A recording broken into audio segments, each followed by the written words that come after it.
సింహం ఇంకా ఎలుక ఈ కథ మనందరికీ తెలిసిందే కదా. చిన్నప్పుడు అందరం విన్నదే. కాని ఈ మామూలుగా కనిపించే చిన్న కథ వెనకాల ఏకంగా 4000 సంవత్సరాల చరిత్ర దాగియుందని ఎప్పుడైనా ఊహించారా? అవును, విన్నది నిజమే. ఇది కేవలం ఓ పిల్లల నీతి కథ కాదు. దీని వెనుకున్న అసలు కథ ఏంటో పదండి ఈరోజు తెలుసుకుందాం. అసలొక సింపుల్ చిన్నపిల్లల కథకి వేల సంవత్సరాల చరిత్ర ఉండటం ఏంటి? వింటుంటేనే చాలా ఆశ్చర్యంగా ఉంది గదూ. సరే, అయితే పదండి ఈ కథ అనే ఉల్లిపాయ పొరల్ని ఒక్కొక్కటిగా విప్పుతూ దాని లోతుల్లోకి, దాని అసలు మూలాల్లోకి ప్రయాణిద్దాం. సరే, ముందుగా మనందరికీ బాగా తెలిసిన కథని ఒక్కసారి గుర్తుచేసుకుందాం. ఓ పెద్ద సింహం హాయిగా నిద్రపోతుంటుంది. ఇంతలో ఓ చిన్న ఎలుక వచ్చి దాన్ని డిస్టర్బ్ చేస్తుంది. సింహానికి పట్టరాని కోపం వస్తుంది. దాన్ని చంపేయాలనుకుంటుంది. అప్పుడు ఆ ఎలుక ప్రాణభిక్ష కోరుతుంది. నన్ను వదిలే మహారాజా, ఎప్పటికైనా నీకు నేను సాయపడతాను అంటుంది. దానికి సింహం ఓ పెద్ద నవ్వు నవ్వి, నువ్వా నాకు సాయం చేసేది అని దాన్ని వదిలేస్తుంది. కాని తర్వాతేమైంది? ఓ వేటగాడి వలలో చిక్కుకున్న ఆ సింహాన్ని చివరికి వచ్చి కాపాడింది ఆ చిన్న ఎలుకే. దీంతో మనకు తెలిసిన నీతి ఏంటి? చేసిన మేలు ఎప్పుడూ వృథా పోదు, అంతేకదా?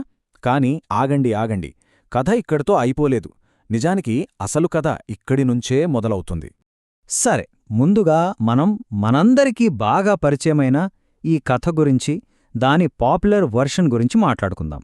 ఈ టైమ్లైన్ చూస్తే ఆశ్చర్యపోతాం. ఈ కథ మూలాలు ఏకంగా 4000 సంవత్సరాల క్రితం, అంటే సుమేరియన్ల కాలం నాటివి అన్నమాట. నమ్మశక్యంగా లేదు గదా. ఆ తర్వాత మనకు తెలిసిన ఈసాప్ నీతి కథల్లో ఇది కనిపించింది. కాని ఇంకో ఇంట్రెస్టింగ్ విషయమేంటంటే, మనందరికీ ఇష్టమైన ఆ హ్యాపీ ఎండింగ్ ఉంది కదా, అది 1818 వరకు ఈ కథకు లేదు. ఇప్పుడు ఈసప్ చెప్పిన అసలు కథ ఏంటో చూద్దాం. దాని గ్రీకు మూలాల్లోకి వెళ్దాం. ఈసప్ చెప్పిన కథలో నీతి కేవలం దయగా ఉండాలి అని చెప్పడం మాత్రమే కాదు, అంతకు మించి ఉంది. ఇది అధికారం గురించి, సమాజంలో హోదా గురించి కూడా మాట్లాడుతోంది. పాయింట్ ఏంటంటే, బలవంతుడైనా సరే, బలహీనుడైనా సరే, ఎవరికైనా ఒకరికొకరు అవసరం పడుతుంది. సో ఇది దయ గురించి మాత్రమే కాదు, స్వేచ్ఛ, బంధనం, ఒకరికొకరు సాయం చేసుకోవడం లాంటి పెద్ద పెద్ద విషయాలు మనకు నేర్పుతుంది. ఇక్కడ మరో ఆశ్చర్యకరమైన విషయమేంటంటే, చాలా పాత కథల్లో, అంటే తొలి ఎడిషన్స్లో, చివరికి ఎలుక వచ్చి సింహాన్ని కాపాడిందా లేదా అనే విషయాన్ని అసలు చెప్పకుండా వదిలేసేవాళ్లు. అవును, కథని అక్కడితో ఆపేసేవాళ్లు. మారో 1818లో థామస్ బెవిక్ ఆయన వర్షన్లోనే మొట్టమొదటిసారిగా ఈ కథకు మనం ఇప్పుడు చెప్పుకుంటున్న సుఖాంతం, అంటే హ్యాపీ ఎండింగ్ ఇచ్చారు. సరే, ఇప్పుడు ఈ కథ చేసిన ప్రపంచ ప్రయాణం చూద్దాం. ఎందుకంటే ఈ కథ ఒక్క గ్రీస్తోనే ఆగిపోలేదు. దీని ప్రయాణంలో తర్వాతి ముఖ్యమైన మజిలీ మన భారతదేశం. మనకు పంచతంత్రం గురించి తెలిసే ఉంటుంది. పండిత్ విష్ణుశర్మ యువరాజులకి రాజనీతి, తెలివితేటలు నేర్పడానికి రాసిన అద్భుతమైన కథల సంకలనమిది. అయితే ఆసక్తికరమైన విషయమేంటంటే, ఇందులో కూడా మన సింహం ఎలుక కథను పోలిన ఒక కథ ఉంది. అయితే ఈసప్ కథకు, పంచతంత్రం కథకు చాలా తేడా ఉంది. ఇక్కడ పాత్రలు వేరు. సింహం బదులు ఏనుగుల గుంపు, ఒక ఎలుక బదులు ఏకంగా ఎలుకల సమూహముంటాయి. కథ యొక్క సందర్భం కూడా వేరు. ఇక నీతి అయితే పూర్తిగా భిన్నం. ఇది దయ, కృతజ్ఞత గురించి కాదు.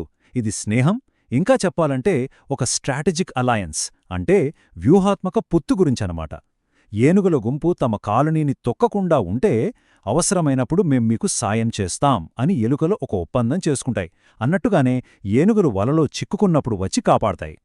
సో పంచతంత్రం చెప్పే నీతి ఏంటంటే, స్నేహితులు బలవంతులైనా, బలహీనులైనా సరే అందరితో స్నేహం చెయ్యాలి.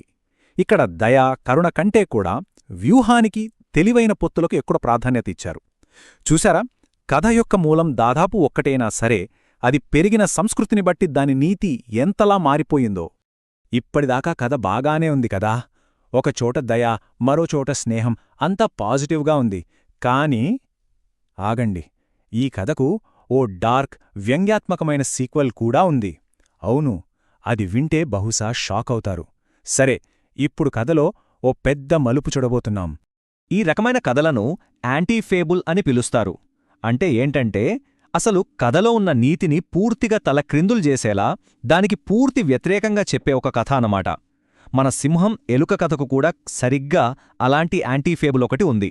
ఈ నీతి చూడండి, వివాహం ద్వారా తమ వర్గాన్ని తమ స్థాయిని దాటి పైకి రావటానికి ప్రయత్నించకూడదు. వింటుంటేనే నమ్మశక్యంగా లేదు కదూ. 15వ శతాబ్దంలో లారెన్షియస్ అబ్స్టేమియస్ అనే ఒక రచయిత రాసిన సీక్వెల్ ఇది. దయ, స్నేహం లాంటి గొప్ప గొప్ప విలువల నుంచి కథ ఎక్కడికి వెళ్ళిపోయిందో చూడండి.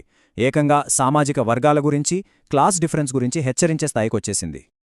అసలు ఈ సీక్వెల్ ఎలా ఉంటుందంటే, ఎలుక సింహాన్ని కాపాడినందుకు బహుమతిగా దారి కూతురునిచ్చి పెళ్లి చేయమనడుగుతుంది.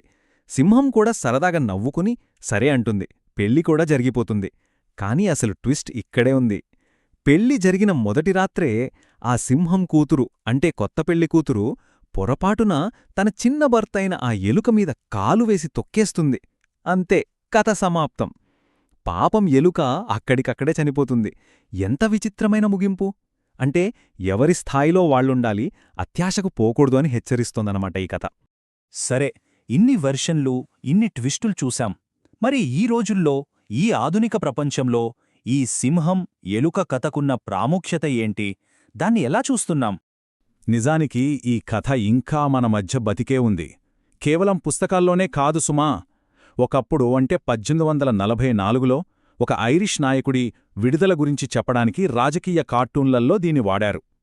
ఈ మధ్యకాలంలో అంటే 2009లో జెర్రీ పింక్నీ అనే ఆయన మాటలే లేకుండా కేవలం చిత్రాలతో వేసిన ఈ కథ పుస్తకానికి ప్రతిష్ఠాత్మకమైన కాల్టెకాట్ మెడల్ వచ్చింది. అంతెందుకు, పబ్లిక్ పార్కుల్లో మనం చూసే శిల్పాల్లో కూడా పిల్లలు భయపడకుండా ఉండేందుకు ఎంతో ఫ్రెండ్లీగా ఉండే సింహం బొమ్మలను ఈ కథ స్ఫూర్తితోనే పెడుతున్నారు. అంటే ప్రతి చోట ఈ కథ మనకు కనిపిస్తూనే ఉంది. ఒక్క మాటలో చెప్పాలంటే ఈ సింహం ఎలుక కథ ఒక అద్దం లాంటిది. వేల సంవత్సరాలుగా ప్రతి తరం, ప్రతి సంస్కృతి తమ ముఖాన్ని ఈ అద్దంలో చూసుకుంది. దయ, స్నేహం, అధికారం, వ్యూహం, చివరికి సామాజిక వర్గాల గురించి కూడా ఎన్నో ప్రతిబింబాలను చూశాం. మరిప్పుడు ఆలోచించాల్సిన ప్రశ్న ఏంటంటే, ఈ రోజు మనం ఈ కథ అనే అద్దంలోకి చూస్తే మనకు ఏం కనిపిస్తోంది? మన గురించి, మన సమాజం గురించి ఈ కథ ఏం చెబుతోంది? ఒక్కసారి ఆలోచించండి.